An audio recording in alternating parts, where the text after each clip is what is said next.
Over the past 2 years, Egypt has been plagued by revolution and counter-revolution.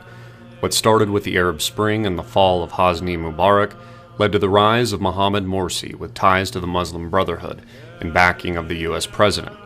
In only 2 years' time, Morsi has also fallen from grace with an aggressive coup led by remnants of Mubarak's former regime and an angry Egyptian working class bereft of jobs and economic stability. Was the ouster of Morsi an organic revolution from the start, a rebuttal of the Muslim Brotherhood-led government and rollback of political Islam, or is there something else driving this political upheaval, demanding further investigation? Perhaps a good start would be a brief history of Egypt and its role in Western politics. Long recognized as the heart of the Arab world and a linchpin for Middle East stability, Egypt is home to more than 80 million people, as many as Iraq, Saudi Arabia, and Syria combined. According to Why Egypt Has to Be the U.S. Priority in the Middle East, by Robert Kagan and Michelle Dunn of The Washington Post, it is a large and vigorous civil society, feisty independent media, a broad array of political forces, and a well-respected judiciary. If Egypt can make the transition to democracy, it will lead the way to a new era for the Arab world. But if Cairo falls back to dictatorship of one variety or another, it is unlikely the rest of the region will move on without it. The Arab Spring will live or die in Egypt. So is the Arab Spring dead? Washington has long viewed Egypt as an important trading partner in the Middle East, giving it billions of dollars of military and economic aid. The U.S. is also a major investor in the Egyptian economy's energy sector, pouring billions of dollars into its oil and gas production. With Egypt's control of the Suez Canal and proximity in the Middle East to neighboring Libya in the west and Israel in the northeast, the United States views Egypt as an important ally and vital part of its overall military strategy. Around 4 million barrels of oil go through the Egyptian-controlled Suez Canal on a daily basis from all over the Middle East, and the only way around it is traveling around the Horn of Africa. So what exactly is the Second Egyptian Revolution, or re-revolution, done for economic and military stability in the region? And how will it impact its trading partners and self-interested counterparts in the West? To understand the immediate implications of this teeter-tottering power realignment, you must first understand the underlying causes of the Arab Spring movement that has catalyzed the rise and fall of Egypt's government. Starting in December 2010, a young Tunisian set himself on fire after police had confiscated his unlicensed cart, launching a wave of protest across the Middle East. It was the beginning of a series of events that has radically changed the political and economic stability of the Arab world. What started in Tunisia quickly moved to Yemen, then Egypt, and much of the rest of the Middle East. In Libya, major protests against its longtime leader Muammar Gaddafi broke out on February 17, 2011, and quickly deteriorated into a full-blown civil war.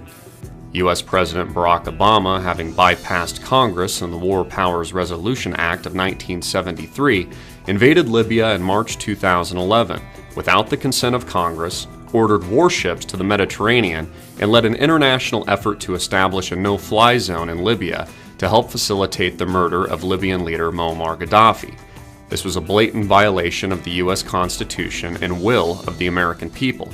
So why did the president use executive privilege in Libya, and what was his motive?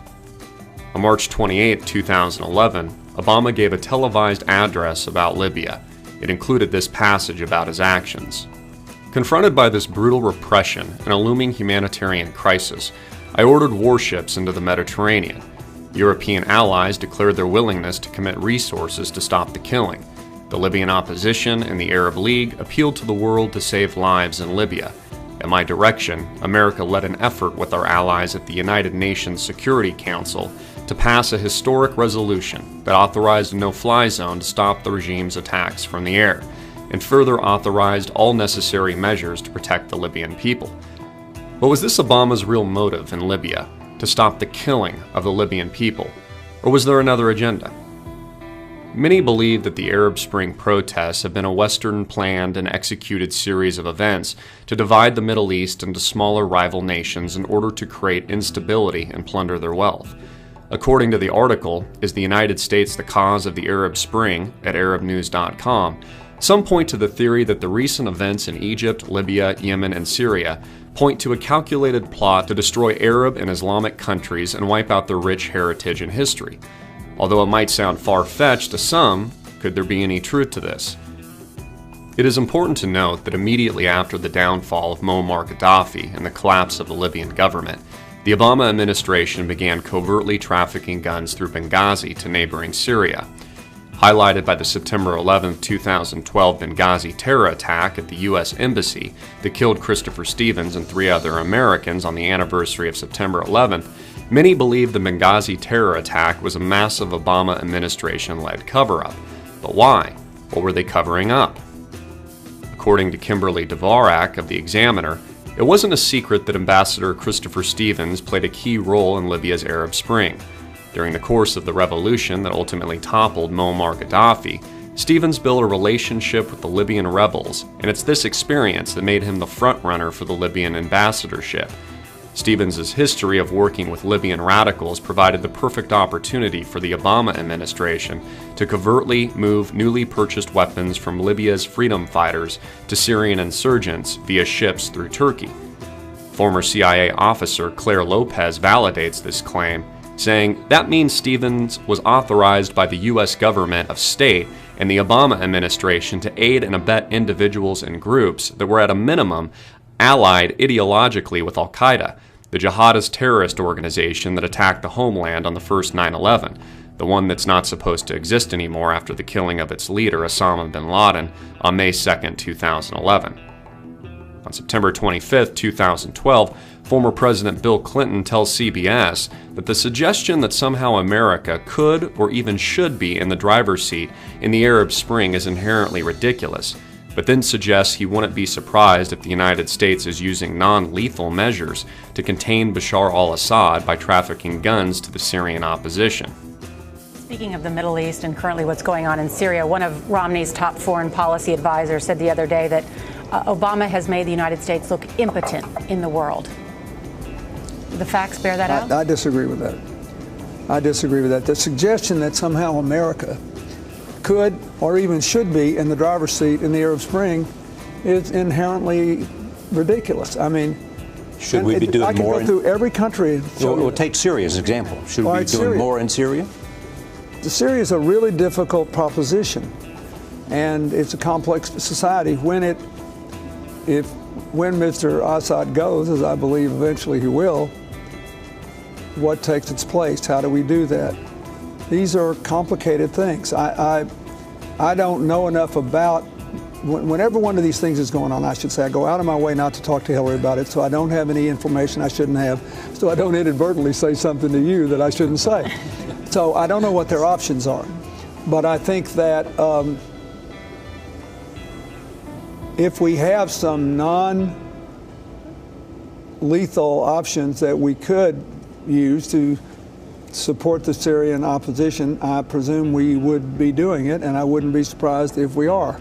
What might that be, though? What kinds of things might that be? Well, I don't know. They're getting guns. Who's giving them to them? So why is the Obama administration actively engaged in the arming of Syrian terrorist groups linked to al-Qaeda? To promote revolution in Syria akin to Libya, to ouster President Bashar al-Assad? And what exactly do these revolutions and counter-revolutions accomplish for the United States? It's hard to ignore the massive demonstrations in Egypt, the tens of thousands of Egyptians gathered in Tahrir Square celebrating the ouster of Mohamed Morsi. And at the surface, it appears a legitimate people-led revolution. But what other factors are at play here? In 2 years' time, Egypt has been toppled twice. Its economy is in shambles, its tourism industry on decline, and its economic and political stability in turmoil. The celebration in Cairo will likely be short-lived. More realistic, a violent civil war and greater instability lies ahead. But was this the intention all along? And what does the United States and its Western allies have to gain from this chaos? Beginning in March 2011, with demonstrations growing nationwide by April 2011, Syria has been engaged in a violent civil war of its own. This ongoing armed conflict, of which the United States has been arming the Syrian opposition, has grown to a fever pitch in recent months, with global superpowers positioning for war. Russia and China expressed alarm in May of this year over the regional repercussions of 2 Israeli air raids on Syria. Israel played down the strikes, of which its officials claimed they were targeting Iranian missiles bound for Lebanese Hezbollah militants. According to a Bloomberg article written by Dmitry Trenin on June 7, 2012, Syria could unite Russia and China against the U.S. It's a defining aspect of the Syrian conflict that it has split the international community, especially the United States and Russia, making it difficult to force any solution on the warring parties. Americans see Russia as supporting a last fellow authoritarian ally in the Middle East. Russians retort that U.S. policy towards Syria is all about changing the regime in Damascus because it's allied with Tehran.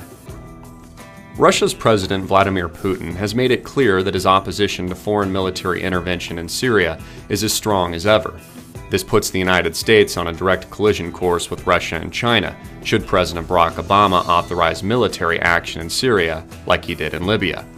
According to Dmitry, a U.S.-backed military intervention would lead to a deep rupture with the leadership in Moscow. So what does that mean? Is America on the verge of another war in the Middle East? And who is the real target? Are the revolutions in Libya and Egypt, civil war in Syria, and the ongoing political and economic instability in the region simply a means to an end for a larger U.S.-led military objective? And who is the real target? Is the toppling of the governments in Libya and Egypt, ongoing scandals at the White House, including Benghazi, and growth of the Arab Spring movement been a manufactured event? Or have the people of Egypt and those across the Middle East simply demanded, as President Obama said during his 2008 run for president, real change, an establishment of a democracy in the Middle East? If you think this video should be seen by more people, please share it everywhere through your social media networks. Follow us at amtvmedia.com, subscribe to us at Facebook at Greenwave TV, YouTube at cgreen34, and follow us on Twitter at Greenwave. I'm Christopher Green, and you've been tuning in to Alternative Media Television, hard-hitting and in your face.